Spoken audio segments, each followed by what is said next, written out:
We have a wonderful conversation planned around social responsibility in professional sports.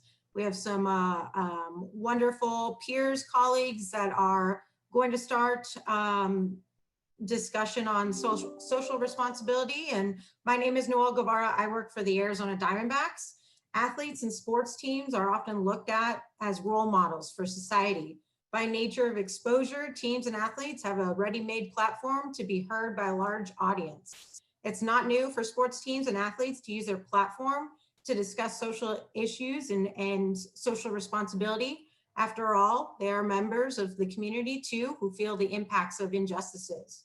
But in a rapid and interconnected communication age, it's becoming easier to elevate the voice of both individuals and teams. Today, we're going to hear from some experts. And before we begin, let's do a round robin amongst the group by introducing yourself, your role, and why you are participating today in this discussion.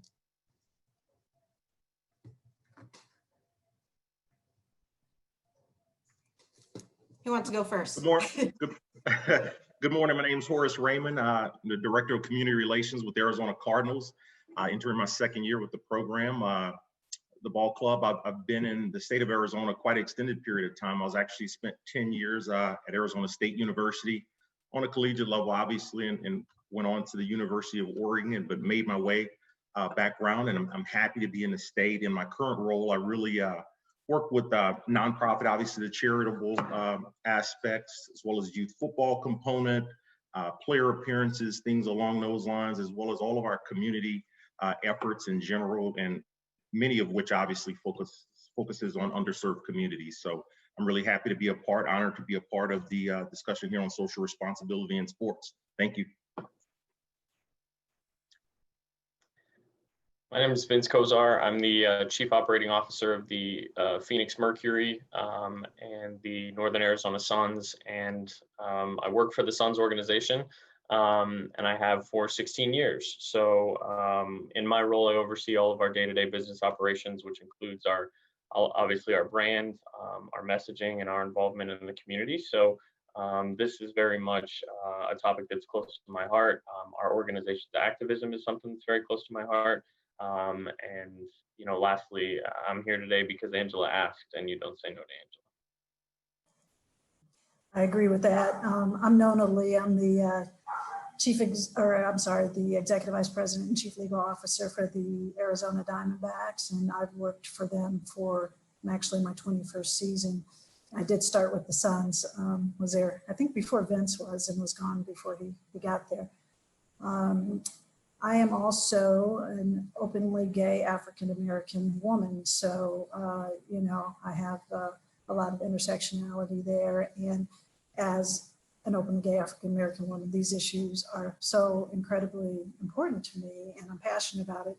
In addition to being responsible for all of the legal issues at the Diamondbacks, as Noel knows, I'm also chairing our social justice efforts through our D-Backs for Change group, and we can talk more about that later. But like Vince, I'm here because Angela asked me to be, and Noel asked me to be, and I don't say no to either one of them. So here I am. Love that. My name is Lindsey Fry. I am with the Arizona Coyotes. I kind of have two roles on the business side. I work more with external engagement, getting out in the community, trying to get people to think about hockey in a very non-traditional hockey state.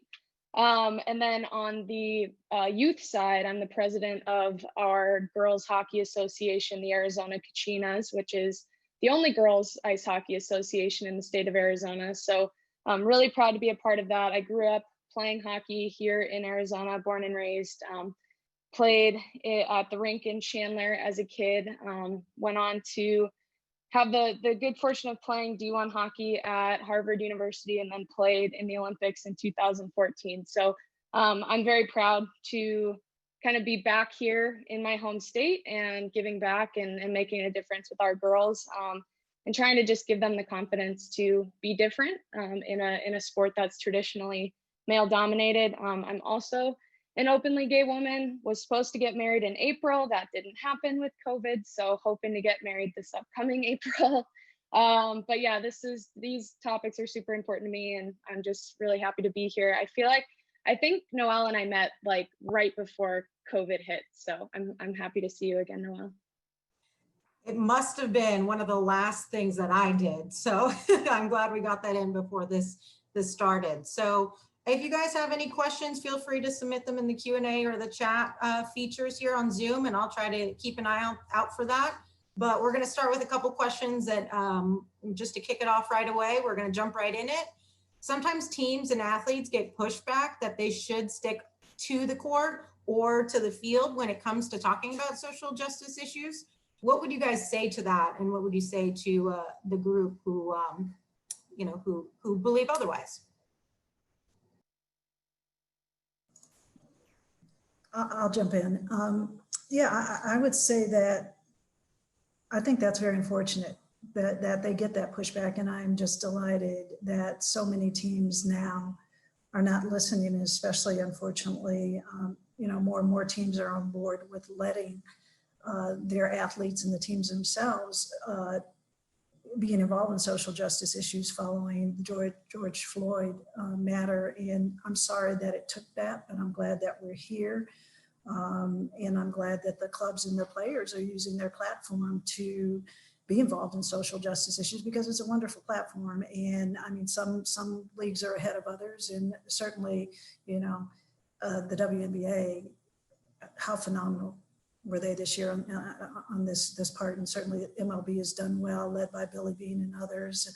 But kudos to the WNBA, and in fact, the NFL too, with what they did recently with the video or the commercial to make people have everyone know, athletes know it's they have their back if they're out. So I mean, that use of the social justice platform by teams and players is just amazing, and it's timely, and I hope it continues. And Noel, I would just jump in and say everything Nona said, but also to those folks who say that, not only is it unfortunate, but that ship has sailed. Like we're way past that. Our athletes are people. Our athletes are people who have their own family experiences, friend experiences, community experiences, and nothing about what they do for a job disqualifies them from, feeling strongly and speaking out about topics that really matter, especially in 2020. So that ship has sailed. And, that is, in a lot of ways, their responsibility to those constituencies they represent to bring that voice to what they do, because they have a microphone, because they have a platform. There's a lot of people who wish they had that same microphone and that same platform. So they're speaking on behalf of themselves. They're speaking on behalf of of others who don't. And they're doing it because at this time it is so absolutely necessary to. So to the folks who would say, to parrot a racist, shut up and dribble, or to say that I just want to watch fill in the sport, it just doesn't work that way anymore. It can't just be, sports can't just be a distraction. It never has been. Activism has been built on sports in America throughout time. This isn't new.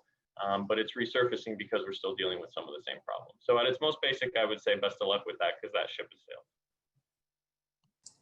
I agree wholeheartedly. I mean, and you know what? Athletes aren't built that way. Athletes are leaders, right? They've all persevered. That type of mentality won't conquer the spirits of athletes. They just kind of pick the wrong group of individuals. And I think the organizations should follow suit and really support them in that way. But the athletes are really, they've all earned their visibility, right? They've all earned their positions, and it comes with a tremendous value. They have a tremendous opportunity and a huge voice. They're all complete human beings. To Vince's point, they're brothers, they're sisters, mothers, whatever the case may be, and can't be boxed in that way. So that ship absolutely has sailed. It is unfortunate, and we just can't tolerate it. Yeah, I think we saw the best and the worst of hockey fans this year, unfortunately. I'm really proud of the NHL for taking a stand and, protesting games, doing, everything that they've been doing. We are obviously a predominantly white sport, very much a, traditionally straight sport, I guess you could say, on the men's side. And I think, unfortunately, it's caused our sport to ignore a lot of these issues that we're talking about today. But I think there's been a lot of really good change this year. I think the league has really stood up. I think that, not only the players in the league who are directly impacted by all of these issues have stood up, but all of the players that it doesn't necessarily directly impact have really stood up and supported those other players. So I think it's been really exciting to see what the NHL has started to do, what the teams and the players have started to do. Unfortunately, there is, I think, a lot of work to do with our fan base. And you saw that in some of the response, things being said, even people who, I personally am friends with on Facebook and other social media platforms, saying things like, I can't believe hockey's buying into this crap too. This sport is supposed to be different. We don't do this kind of stuff. And it's really frustrating to see that. But I think it just is a reminder that we have, a serious responsibility to be better.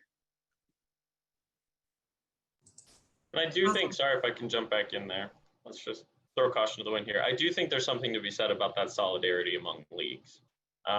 When everything happened in Kenosha, Wisconsin, and the Milwaukee Bucks, and then the rest of the NBA, and then the entirety of the W decided in their bubbles it was going to be a day of reflection.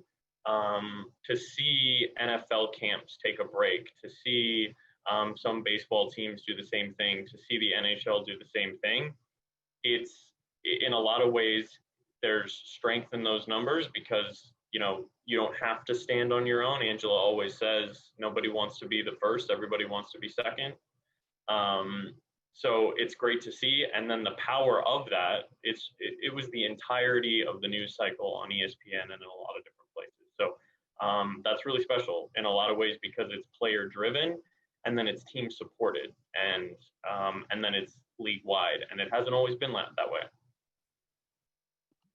That's a great point. I mean, and it just stresses, like you said, the strength in numbers. I mean, and the fact that it's a obviously things happen on a local level, but it's a world community, and it's all about the human spirit and us pushing each other to be better across the board. So I think tremendous opportunity, absolutely. I couldn't agree more. Teammates, just in general, and talk about it when you speak in terms of the wiring of athletes. I mean, athletes tend to pick one another up, right? They're teammates. And at times, I think human spirit kind of comes in and you'll see an athlete pick an opponent up.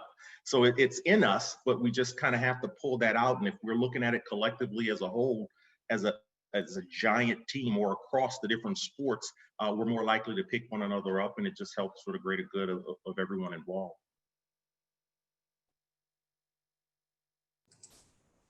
I love that. Good discussion here. The next question that I have for you guys is more so geared towards the LGBTQ community. How has the climate changed in recent years for athletes and teams to open up about their sexual orientation or gender identity, or just be allies and vocal supporters of the LGBTQ plus community? I mean, I think for us, Nona made a great point earlier. The W has been positioned, she made the point about intersectionality, first of all. So the W sort of exists at the intersection of women and people of color, specifically women of color, and the LGBT community and its allies. So the mere existence of the W, what will be our 25th season, long-term success of the W, sustained success of the W, is activism in itself. And so we've sort of led on a lot of these things, and a lot of our players have led on this for a long time. And so we were in that space of pride. First among leagues, we were the first, apologies if you can hear my dog playing in the background. We were first among leagues to be, or teams locally to be at Phoenix Pride. And that's not a way to pat ourselves on the back, but it's a way to say, let's be the first so that more can join. Obviously the D-backs have been out there. The Suns have been out there. All of these teams have signed the unity pledge that one community has. It comes in steps, and it comes incrementally, and it comes with leaders within organizations saying this is the right side of something that we want to be on. And if you can, by doing that, amplify the voices of players and fans as well, then I think that's a really important space to be in. So we're fortunate that we have a more progressive fan base just to begin with, based on exactly who our league and our team is. And so to see other teams and other leagues continuing to join that fight, because under the banner of equality is, it's gender, it's race, but it's also sexual identity, I think is incredibly important. Yeah, and I'll jump in there. I agree with everything that Vince said, particularly, the W has been uniquely positioned. I think it's a little bit different in men's professional sports. It's a little tougher, but I will say for the Diamondbacks, they've been active in making that change whenever they've had the opportunity, both internally and externally. I think it was back in 2008, long before it was legally required, where the Diamondbacks, led by Derek Hall, agreed to change the internal anti-discrimination policy to include sexual orientation. And from that point on, you've seen the steps over the years that the team has taken to become more active in this area, including, signing the One Community Unity Pledge and standing behind that for years. Pride Night, led by Noel, and she's done a fabulous job, and really making that significant, not just something that's small and just mentioned, just really building on it, making it significant, and participating more in the LGBTQ plus community. I think the league is doing a great job in this area, led by Billy Bean. I mean, he is phenomenal, and he really goes to all the teams and tries to help them in this area. I think where we haven't really progressed yet as a league is, again, we go back to being men's sports, and it's a little tougher. I don't know that we have any active players who are out. I don't think that we do. So, I think it's a matter of, really people being comfortable, athletes being comfortable with that in a space where, it goes back to being the first. I also wanted to add that the Diamondbacks came out against anti-LGBTQ policy this year as well. So this is hugely important to us. Yeah, I think it's really interesting because you've kind of got these two competing things. You've got, your front office world, and then you've got the actual sports, the sport itself, the players, the team, everything else. I feel I have never felt discriminated against in our office. I think our front office is very progressive. We want to do a lot. We want to, especially, this year is I would say we're really putting our foot on the gas pedal. We've never done a full-blown Pride Night. It's something that's starting to be talked about. So I think on the front office side, we're in a really good spot. We're really doing a lot of forward thinking, which is wonderful. The thing that I keep saying internally is we have to find ways, without necessarily, going and asking our players to start coming out. I have no idea if any of our players are gay, and frankly, I don't really care if they are. But I do think we need them to start being more actively part of the conversation. There are players on our team who have a brother, have a sister, have an aunt, have an uncle, have a friend who has come out, and they've probably been there for that person, or are openly accepting of that person. And those are the stories that I think we need to start telling, to show the 16-year-old who wants to play for a pro hockey team someday, or wants to work in the front office of a pro hockey team someday, that they're safe there. They'll be allowed. Because the thing that we talk about as a front office is, people don't see what we do. We'd like to think that they do, but they don't see really a lot of the things that us as a front office staff are doing. They see what the players are doing and saying, and what they're doing in the community. I think that's where we, on the hockey side anyway, really need to keep pushing to get our players more active, because I think we are a little bit further behind other sports in that way. I think, I grew up playing boys hockey. There's a lot of homophobia, as I'm sure there is in other sports. On the women's side, kind of like Nona said, it's a little different. But I think that's where we can continue to make changes, getting our players to talk more openly about it. And to Nona's point, I mean, there's an opportunity on the men's sports side, obviously, to improve. Obviously, from a social media standpoint, overall visibility is up. Individuals have a larger support system, but there's always a push where we can do better, and we can even be more supportive. And that's something that we want to do going forward. As I mentioned, you know, I'm only in year 2 of my tenure with the program, but there's a tremendous opportunity to push forward and learn a lot. Obviously, we signed the Unity Pledge as well. I'm happy to be here, happy to be a part. We've done some things in the community, you know, in terms of supporting Pride Day and supporting a gay flag football league and things along those lines. But it's a tremendous opportunity, I know, just in being in your company, to lean on you all in terms of resources and a little help in terms of navigating. So that's something I truly intend, if you allow me to incorporate going forward, because I'm sure you can enlighten me in a lot of ways, and we could even be more supportive. It's really interesting. Sorry to jump in real quick, but you said the Gay Flag Football League. We had a couple of people come to us wanting to start a gay hockey league, and we were fully supportive of it. We're like, absolutely, we'll put funding behind it. We'll do whatever you want. And they had a list of players. And so as soon as kind of these leaders got the go ahead from us, they went back to this group, and none of them wanted to do it because they are afraid or uncomfortable being put in something that is titled as gay in the hockey world. And that's a serious problem. So I think I love that's something that you guys are able to do in football. We're not quite there yet in hockey. And I think it just goes to show that we really have a lot of work to do.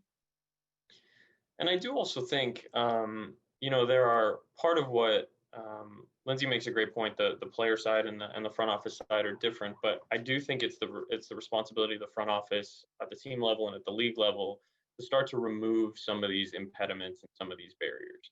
And so ultimately, a player coming out is going to be a deeply personal, individual decision for that 1 or 2 or 3 people, whomever it is. But if we can root out homophobic language in our leagues, as the NBA has leveled 6- and 7-figure fines against players who have publicly used those kinds of words. If we can have those leagues like the NBA and W, and I don't mean that the other leagues aren't, these are just the ones I know, but like the NBA and W in the New York City Pride Parade, if we can have these teams in these markets celebrating Pride Night, right? It's just about visibility. And it's just about saying, this one thing that you think these two things are anachronistic, right? Like you think male professional sports and the LGBT community maybe don't go together. This is a way of saying we're going to remove all of that. And the longer we go sort of removing those barriers and demonstrating that these places are inclusive and welcoming to everyone.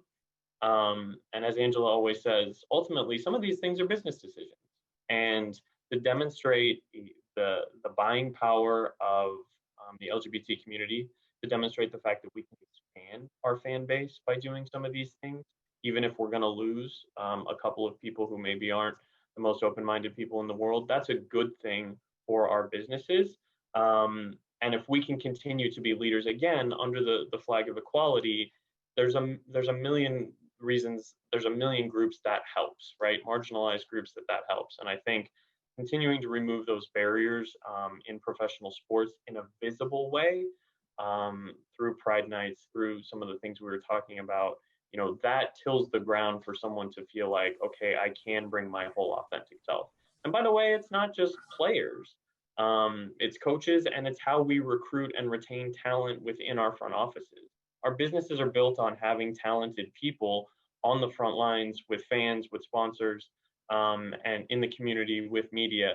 And, you know, to link it back to the movement for racial justice, you know, right away, when everything happened with George Floyd, you know, our Black employees were raising their hands saying, what are we doing to make me feel heard and valued, and to make me feel like I work for an organization that cares about this horrible thing and the horrible state of our country right now. And that applies across the board to other groups as well. Yeah, I just want to jump in too on what Vince said.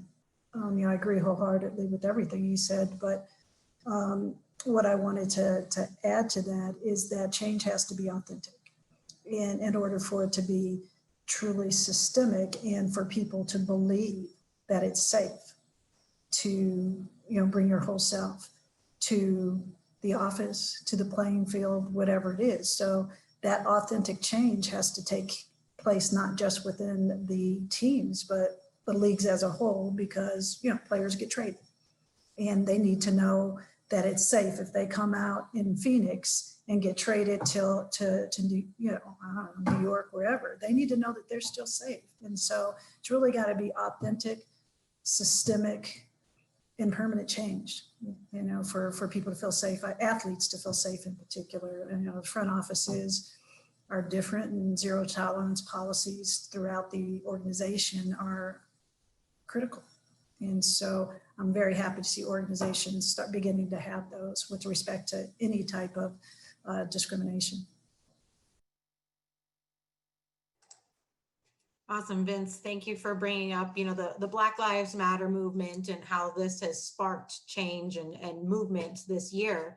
How, or do you think in this moment, it can move forward and create lasting change? Why is today and why is this year different than any other years? The Black Lives Matter movement has been around for recent years. So why do you think this year is different? So what I would say, and there are obviously some folks on this panel who are more qualified to answer this, but as an ally, what I would say is that this is the most overt display in my history of working in sports or just following and loving sports of players absolutely and fully realizing their agency. And if they decide we aren't going to play, we aren't going to play. And if they decide we're not going to play until our owners make a commitment to funding small businesses around the Black community, to getting behind everything we're trying to do for voter turnout, to opening the facilities that they manage or own to be polling places, that has incredible power. And, everything that the NFL went through with Colin Kaepernick, there was this idea that kneeling was just symbolic. I mean, we can go round and I disagree with that. We can go round and round, but right now in this moment, what these players are doing, it's not simply symbolic. I do think there's value in purely symbols, but this isn't symbolic. And we're talking about major funding. We're talking about raising awareness. We're talking about activism as it comes to this election and elections beyond. Leagues that have established funds for just the kind of economic development in the Black community I mentioned. So that's what leads me to believe that this is far bigger than anything we've experienced previously. I agree. I mean, just the timing of it all, right? None of us in our lifetimes or parents' lifetime, right, saw anything the likes of this pandemic. So as we look at the world as well as the local communities, everything slowed down considerably. So the murders of George Floyd, Breonna Taylor, they were front and center for everyone to see. No one was really too busy for that or just caught up in their own life just day to day. I mean, everyone was trying to figure things out, and a lot of things were right front and center, and they were really eye-opening for a bunch of people. And you know what? It's like that sparked something within many that was like, wow, I didn't realize it was on this level, or whatever the case may be, whatever their rationale was for not paying attention prior to. It really sparked a lot of individuals to say, what can I do? How can I be a part of the change pushing forward now that this is clearly visible, it's front and center, and I've seen it. And it's huge. It can be very different as it pertains to legislation, as it pertains to policy, a local focus. The fact that this is an election year, wow, that raises the stakes quite a bit. And allowed a lot of individuals to say, hey, maybe not just look at the top of the ballot, and that's the president of our club, Michael Bidwell, really, we had a Zoom session with the entire organization and, stressing the importance of it. I know our offices are going to be closed on November 3rd, and that's to encourage voting and not just at the top of the ballot, really, from a municipal standpoint, state, as well as, all your federal representatives and their policies are super, super important. So if we can really dig into the legislation and really locally focus, that can create some lasting change. And it has an audience that it hadn't had prior to, at least for an extended period of time. Yeah, and I think it's different this time, and for all the reasons that Horace mentioned, but for me, it's really two words, and that is technology and allies, which Vince mentioned earlier. I'm a little older than the other panelists, quite a bit older probably than some, and lived through. I'm from LA, right? So I was a lot young, but remember the Watch riots. I remember LA riots. And, you got a little bit of the technology with the Rodney King and saw that, but it was a different time. This time with George Floyd in particular, people watched 8 minutes and 46 seconds of inexcusable, indefensible murder and realized, despite the passage of all these laws, a lot of people took comfort in the fact that the Civil Rights Act of 1964 passed. And so, people of color could no longer be discriminated against. And then, gay rights, there's legislation, that gives gay people more rights in terms of marriage, et cetera. So people thought that, everything, there are no isms. The isms and the phobias are all gone. And I think this brightly shone a light on the fact that it's not. The laws have changed, but all of that is still there because it's very human behavior, and it's ingrained. And nobody was willing to look at it before or see it. They couldn't see it. And this made it clear that, there's still a lot of work to do.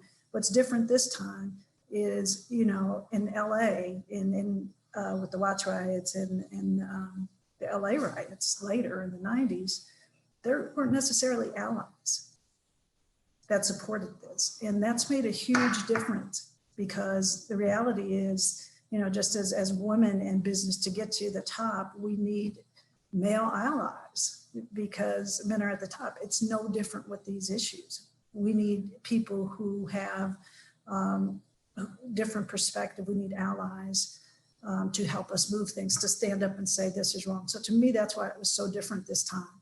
And also the youth, because they have gotten behind this and they hit the streets and they're not letting it go. And that's what we need. I mean, we can't stop now.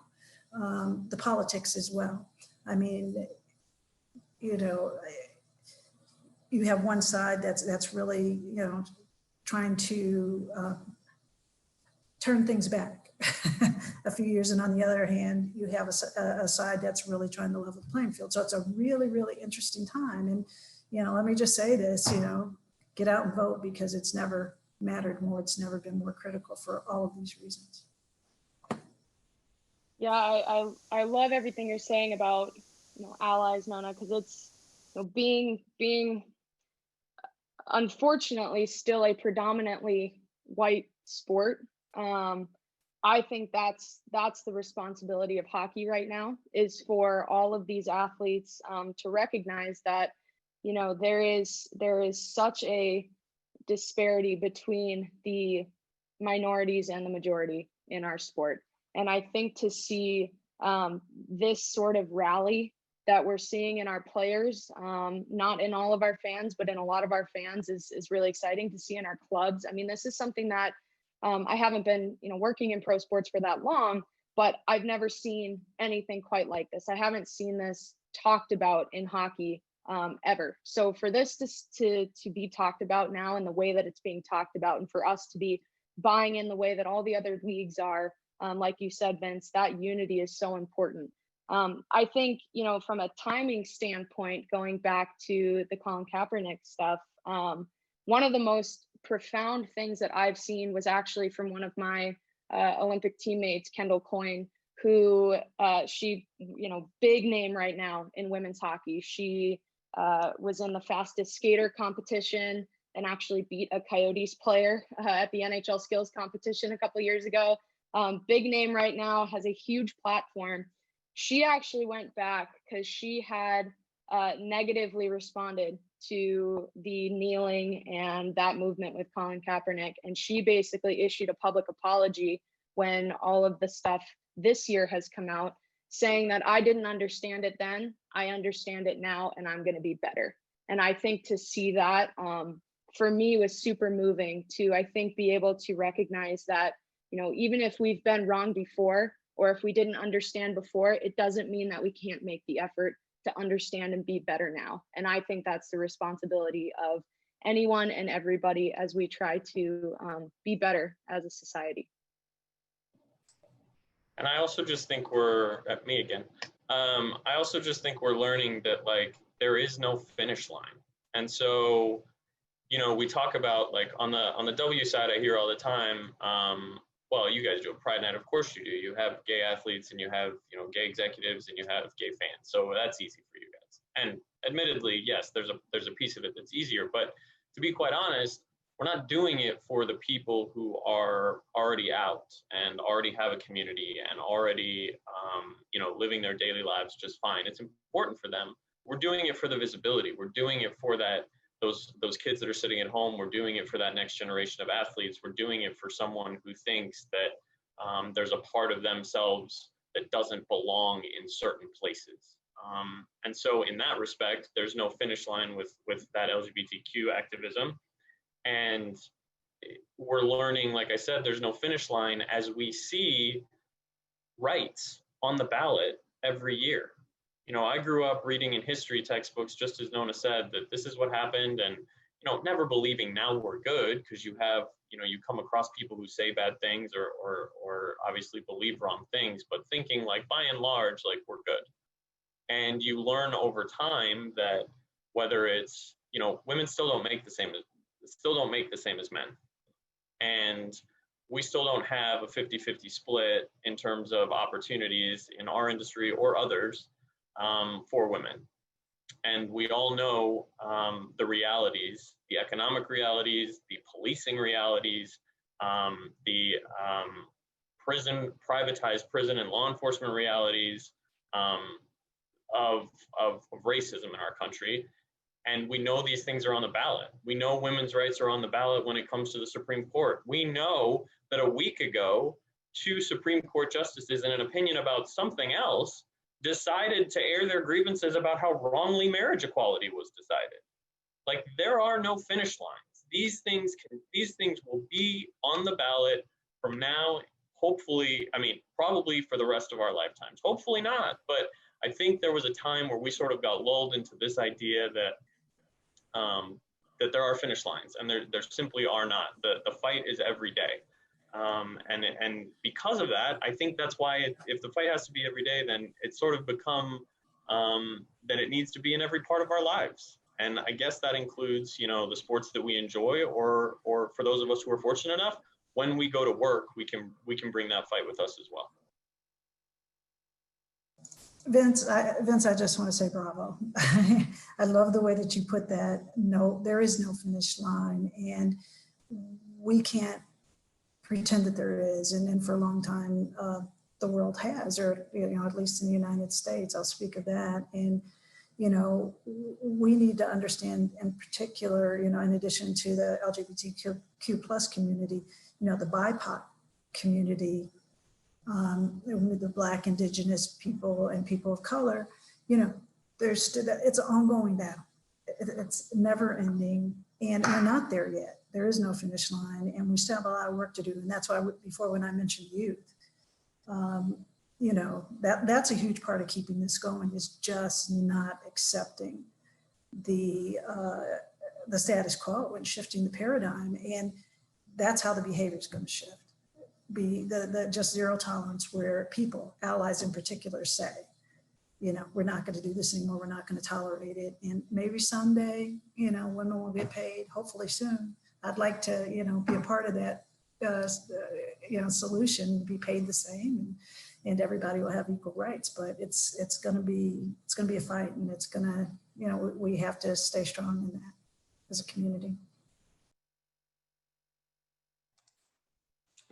While we're on this topic and we're discussing the advancement of equality, is there an impact, or what is the impact of teams or individual athletes weighing in on these policies that advance equality, as well as against discriminatory policies? How do you know when it's time to get involved? Now's the time. I can say that much. Let me start there. You know better and you do better, right? I mean, but the impact, I mean, it's huge. It's immeasurable. Our goal has to be better. Better is the goal, and it continues on. To Vince's point, there's no letting your foot off the gas. We've just got to push it forward. We've got to continuously look to advance equality across the board, and the foundation of policies a lot of times, and Nona can speak to a lot more intelligently than I can, but the processes in a lot of the foundation of some of the policies are antiquated, and that's contradictory to what we do as human beings because we evolve, right? So things have to change over a period of time. I mean, we evolve, and our efforts and our approach to things should reflect that evolution. And we can't sit on some of the foundation. Maybe the intent was really good years and years and years ago, but it may not have been, but ultimately my point is we evolve, our approach has to evolve, our effort needs to push in that direction and really reflects that evolution. And, players as well as organizations, players tend to be pretty optimistic, and we need to push it forward. Now is the time. So I'll stop there. Yeah, Horace, I'll just jump in and say that, you're so right about the legislation, and, the reality is a lot of it was written for the people who were in power at the time. A lot of the older legislation, including the Constitution. I mean, the Constitution did not apply to Horace and my ancestors because we weren't considered people. Our ancestors were not considered people. So does it apply now? Do parts of it apply now? Maybe. It was never intended to. And so, yes, that needs to be updated in addition to all legislation. So, but that's a whole nother thing. And in terms of answering the question, how is it time? How do you know when it's time? If you're an individual, it's time when you see something that's unjust, when it's something unfair, and you use your voice. And it's no different when you're a team or a club or a league or whatever it is, and you look around and you see that things aren't what they should be. You look at internally at your employment population and see whether or not it represents your community. And if it doesn't, it's time. Or if you know that there are gay people in your organization who don't feel safe or comfortable, then it's time. So for me, it's anytime you see an injustice, whether you're an individual, a club, or a league, it's time. And it's time now, as Horace said, and it's going to be time for a while, I think. Yeah, I think the big thing is right now, there are a lot of people who are just now having their eyes opened, unfortunately. But the good news is that they're open. And I think what's really important is to make sure that they never close. Because I think to Nona's point, there's always going to be something to look for. There's always going to be an opportunity to say it's time to change this or it's time to change that. So I think the big thing is to just not let 2020 and everything that's been happening become another social media craze, right? This is something that needs to go on and live on forever. And we need to make sure that people's eyes continue to stay open and fight for the things that we believe are right and that should change. So it's going to be an evolutionary process. I think to Vince's point earlier, there is no finish line. We just got to make sure that people keep searching for ways that we can be better. And the only thing that I would add is I just think it's our job at teams to amplify the voices of players. Our job is to get out of their way and provide our platforms. That's what we were able to do this summer. And I think it matters for a million reasons, but the biggest of which, we talk about this all the time on the Mercury side, because I mentioned that intersectionality. I have this deep-seated belief that your world changes when you see someone who looks like you doing something or saying something that you had only previously seen other people do, right? And whether that's your race or your sexual identity or your gender, that matters. And so it's our job to amplify the voices of these players because someone out there is looking at them and their voice resonates because of what they look like, just plain and simple. And that applies to being an ally as well. Awesome. So we've received a couple of questions here, and I'm going to start with Karen Grayson. She said, "This is great. Thank you so much." She asked, "What advice do you have for an individual who feels that an organization or company is not being authentic in their change?"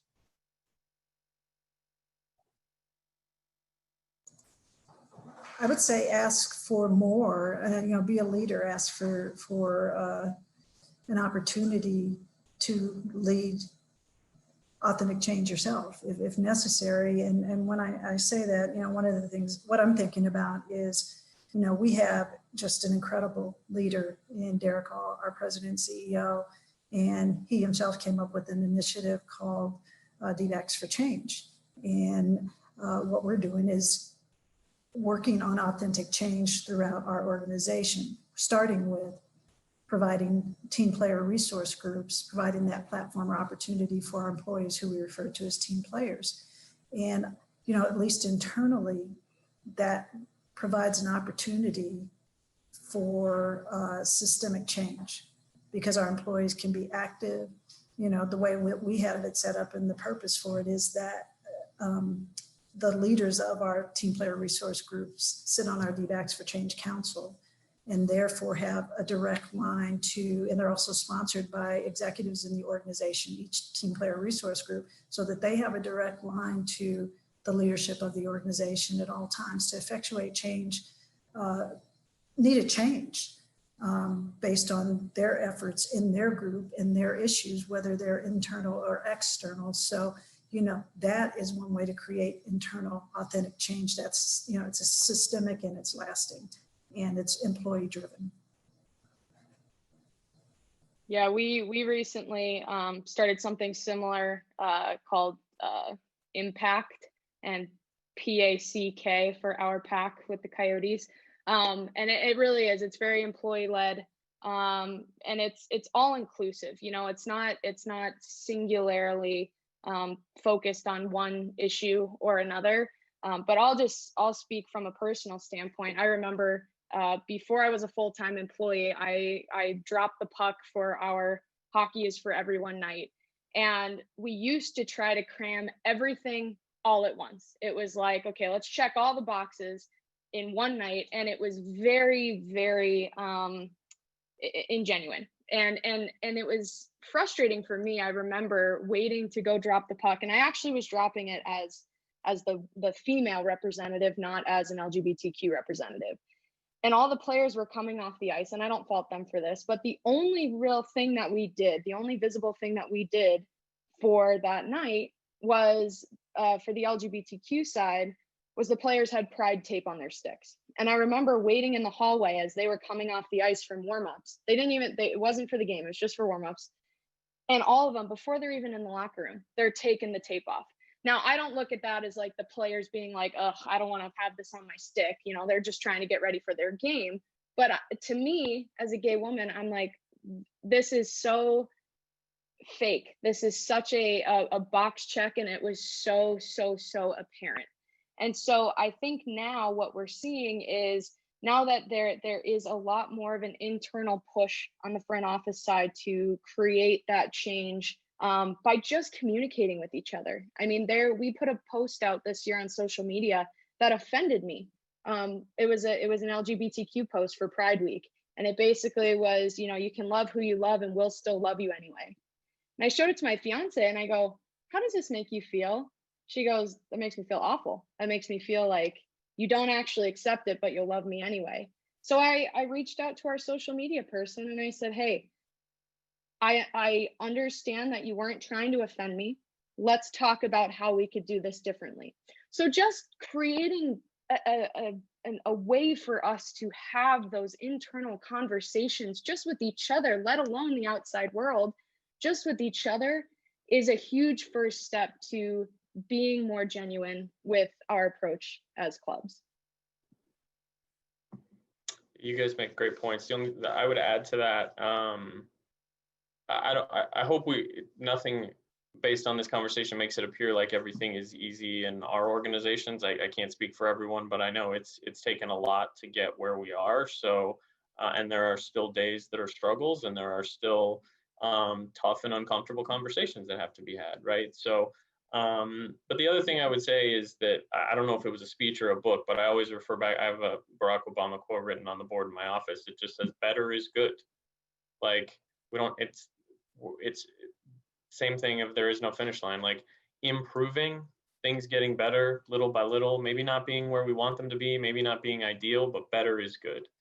And I don't know anything about your company, Karen, but if is it fake it till they make it, right? Is it do it right now, and until eventually it is more genuine? I don't know, but I think everyone on this panel has suggested some really great things. But every little thing goes into sort of changing a culture in an organization. And if you have the opportunity to insert your voice in that and be a part of it, it's been incredibly rewarding for me. So I would highly recommend it for you.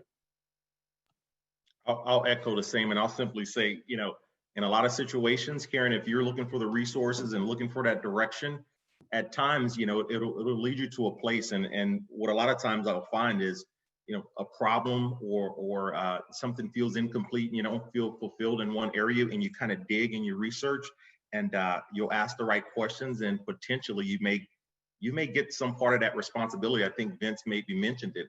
You may get an opportunity ultimately to actually put your fingerprints on something, and that could really evolve into something really big,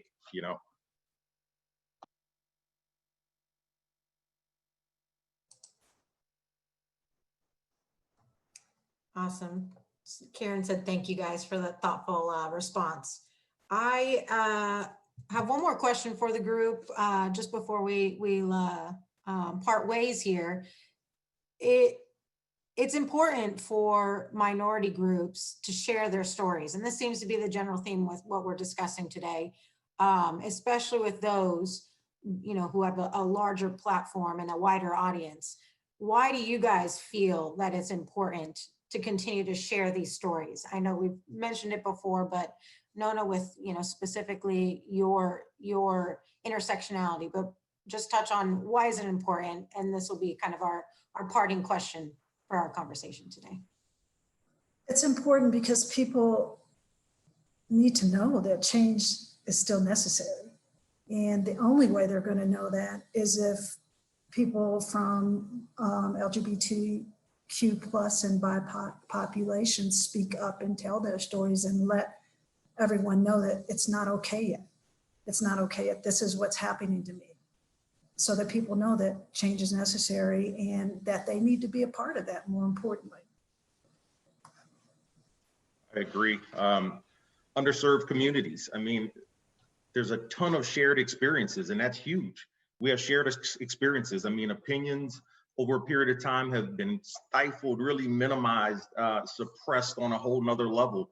There's some shared experiences in terms of where all the individuals, a lot of these individuals come from. They come from those environments, and they can turn around and really, really inspire in those environments. So collectively kind of leaning on one another as teammates and more of a sports world community and across the different sports, it's just huge that we can help one another out. I referenced it prior to, teammates pick one another up.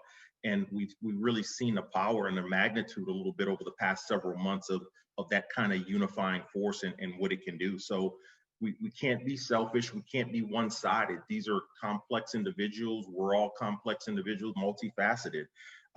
So the sports community is being committed to being better just in general in all facets is huge. And now's the time, as we referenced earlier. Yeah, I think it's important because the stakes are too high. We know the statistics on gay teen suicide. We know that the reason that we celebrate Pride is because I'm stealing this from Pete Buttigieg's husband, but we celebrate Pride because the closet kills, and it's a celebration that it didn't get you. Just period. Like, the stakes are too high, and the stakes are too high in other minority communities as well, right? Like, if you can have a voice, if you can impact the world and you choose not to, I mean, I can't think of a bigger waste than that. So I think because the stakes are too high and because we can, that's the reason to use your voice.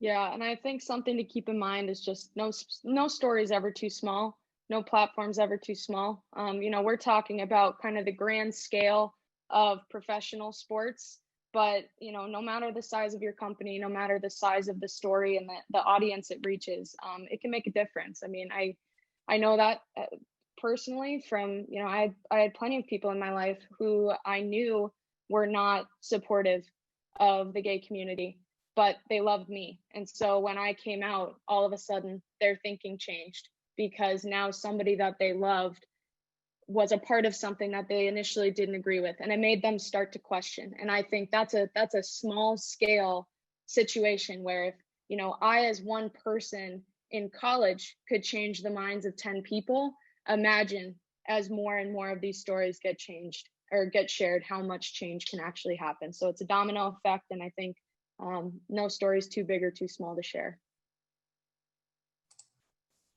I'm going to squeeze in one last question here. We had something happen locally and wanted to ask the group, what were your thoughts on the recent incident involving the Phoenix Rising team member and the slur, the openly gay, or the slur towards the openly gay player on the San Diego Loyal team? Just wanted to bring this up to the group and hear your thoughts. Yeah, I thought that the San Diego team walking off in support of their player was magnificent. And that's the sort of zero tolerance conduct, not policy, behavior that we need. It's one thing to have a policy, but if you don't do anything with it, if you're not willing to stand up no matter what the stakes and say this is not okay, it's not sustainable, it's not meaningful. So that they did that was absolutely brilliant. I mean, I couldn't agree more with what Nona said. That there is no sacrifice you have to sacrifice something, right? There is no sacrifice without a cost. And how dramatic that was, you know, it cost them something to make that decision. It wasn't free. And it also sets a standard. So if we're going to do that, if a homophobic slur is used, then that's what we're going to do if we hear a racial epithet. Or that's what we're going to do if we hear something that's, you know, ethnically offensive. This is the standard we're going to set. And for it to be done by that organization, I actually had the opportunity to talk to Colin Martin after the fact. That's the player who it was directed toward. What it meant to him, what it meant to the groups he represents, what it means to that league, that's a big deal. And that team is run or owned by Landon Donovan, which is one of the biggest names in the history of U.S. men's soccer. I don't think you can underscore that, because this was a random game between a couple of USL teams that maybe would not have been, you know, splashed across the front page of the Republic or on ESPN, but because of this choice and because of the people who were involved, it very much was.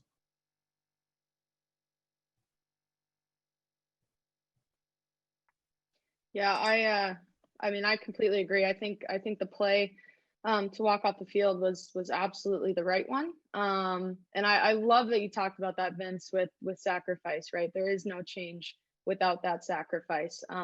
One thing that came up that I've heard about and had some discussions about was that player who I believe made the slur or said that is a foreign player. And I think what's interesting about that and is relevant to this conversation is, you know, we are living in our country. We are trying to make change in our country. I think for, you know, our sports who have a lot of people coming in from other countries to play and bring their own cultural backgrounds and have, you know, what's acceptable back at home maybe isn't acceptable here. I think there's also a piece of this, and I'm not excusing that player at all.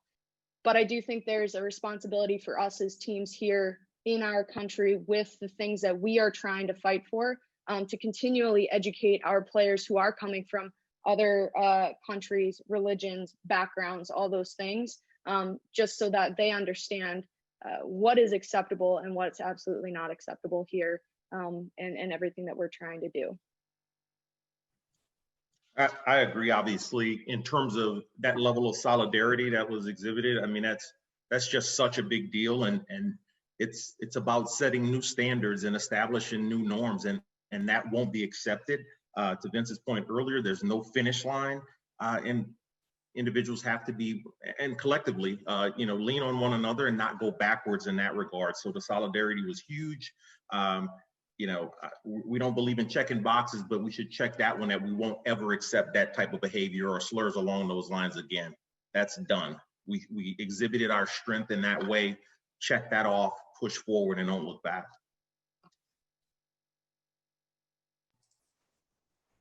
Awesome. Well, this was a great conversation. Thank you to our audience for tuning in. Thank you, Horace, Lindsey, Nona, and Vince for your awesome candor and just candid conversation here. Wanted to thank Angela and One Community for organizing and facilitating this conversation. As always, you guys are amazing. And tune in this week for the remainder of the summit. We're very excited to see further panels and appreciate all of your guys' time today. So with that, have a good rest of your day, everyone.